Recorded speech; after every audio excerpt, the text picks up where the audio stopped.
Right, so let's dive in, yeah? This whole passes for glasses thing. It's about Keir Starmer, our Prime Minister, and Lord Wahid Ali. Now, here's the gist. After Starmer became Prime Minister, Lord Ali, who's one of Starmer's major donors, was granted a security pass for Downing Street. What makes this strange is that the pass gave him unrestricted access. Ali then went on to host a party there for other Labour Party donors. Bit, cosy, don't you think? Wait, so a donor gets that much access to Downing Street just like that? No questions asked? Pretty much, yeah. It's raised all sorts of questions about cronyism, that too comfy relationship between money and power. And it doesn't stop there. It was exposed that Starmer had accepted over £100,000. Wait. Yeah, over £100,000 worth of gifts. Everything from expensive clothes to tickets for Taylor Swift and Arsenal games. Okay, hang on a second. That's a lot, right? Like more gifts than any other MP? What's he even doing with all that? Exactly. In fact, it's 2.5 times more than any other MP since 2019. Now, technically, there's nothing illegal here. These gifts can be declared under parliamentary rules. But it does raise one big question: transparency. Transparency? That's the real kicker, isn't it?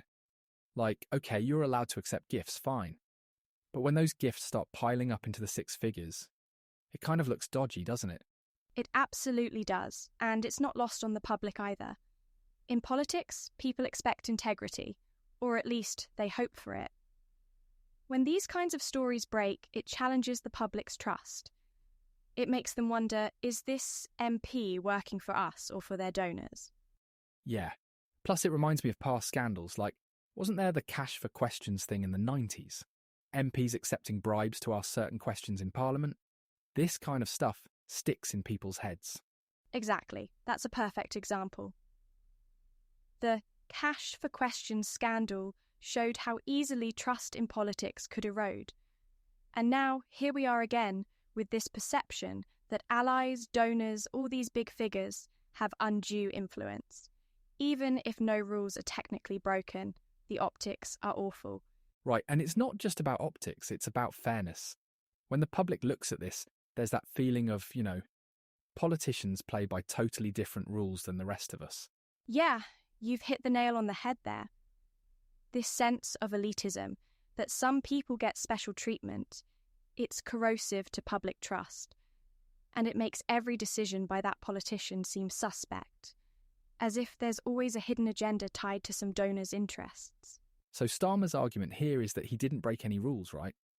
But still, he's agreed to stop accepting these kinds of gifts now. Why do that if there's nothing wrong? Good point. It's all about damage control.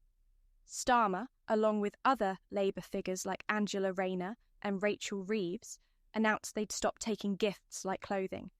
But by then, the damage was already done. These stories stick, and they can snowball. It sounds so tone-deaf, doesn't it? You've got these massive donations coming in, while people are struggling with cost of living, benefits are being cut. It's bad timing, to say the least. Absolutely. And timing in politics is everything. Combine that with the historical baggage of past scandals, and you've got a cocktail of public distrust. Speaking of gifts and public perception, let's turn to Taylor Swift and her Your Eras tour. A fresh controversy has surfaced involving some Labour MPs, including Starmer himself, allegedly receiving free tickets to one of her concerts. So, what's really going on here? Hang on. Free Taylor Swift tickets? That raises a lot of eyebrows. What's the connection here? So here's the thing. These tickets weren't just freebies for a fun night out. The controversy stems from claims that the Labour government pressured the Metropolitan Police to provide high-level security for Swift and her crew during her shows in London, not on my lies and I. Wait. Are you saying top-tier security? The kind usually reserved for royals and heads of state? Exactly. The Metropolitan Police initially denied Swift's request for their special escort group, but supposedly Labour figures lobbied for it. Then, after the security was approved, reports surfaced that these same politicians were attending the concerts, with tickets worth collectively around $20,000. That's... wow. You can see how that might look bad. Like, was there some kind of you scratch my back, I'll scratch yours situation? Precisely. Even though Starmer's office denied that the tickets were linked to the security arrangement, people couldn't help but wonder. There's this lingering perception of a conflict of interest, you know? Yeah, and perception is everything, isn't it? Even if nothing shady happened, the public's going to see this and think, oh, classic politicians looking out for themselves. Right, and that's exactly the problem. Starmer meeting Swift at the concert didn't help either, giving the appearance of coziness between the government and big-name celebrities. It's not the kind of association that helps when you're trying to portray integrity and fairness. Especially at a time when public trust in politicians is already wafer thin. And let's not forget that approval ratings don't lie. This has definitely hurt Starmer's popularity, hasn't it? It has. A recent poll showed his net approval rating took a huge hit, dropping to 26%. People are questioning not just the gifts, but what they say about power and privilege in politics. Yeah, like, you've got these MPs who seem to get all these fancy perks. Taylor Swift tickets, Arsenal games, luxury clothes, while the average person is struggling with energy bills or rent. It's hard not to see a disconnect. Absolutely. And it goes deeper than just concert tickets. It's about accessibility and privilege. When MPs appear to live in a totally different world, it reinforces this sense of us versus them. And that divide is dangerous. Exactly. It's not just the act of accepting gifts. It's what those gifts symbolise. A kind of elitism, you know? Like, the rules don't apply to them in the same way they do to us. And when that perception sets in, it's incredibly hard to shake. It taints every decision, every policy move. Are MPs working for the public good or for their own interests? That's the question people are asking. And it doesn't help that this all ties into broader issues of fairness in politics. The optics just make it look like power is only available to those who can afford it. Exactly. And with this narrative building, it's no surprise that Labour came under fire, not just from the public, but within their own ranks. And speaking of internal fallout, the controversies haven't just hurt Labour's image with the public. They've shaken things up inside the party too. Rosie Duffield, one of Labour's own backbenchers, decided this was the last straw and resigned the whip. And let me tell you, she didn't go quietly. Oh wow, she just upped and quit? What did she have to say for herself? Well, she didn't hold back. Her resignation letter was brutal. In it, she accused Keir Starmer and his top allies of, what were her words? Oh yeah, sleaze, nepotism, and apparent avarice. She said they've tarnished the Labour Party and made her, and I quote, ashamed of what it's become. Ouch. That's harsh. But, you know, it's not just about her leaving, is it? This really highlights some cracks in Labour's foundation. Internal strife like this, it's messy. Exactly. And this isn't the first time Labour's faced accusations of hypocrisy, is it? I mean, this is the party that brands itself as a champion of integrity and fairness. And yet here we have stories about freebies piling up and accusations flying left and right over political privilege. Yeah, it's like they've kinda shot themselves in the foot, you know?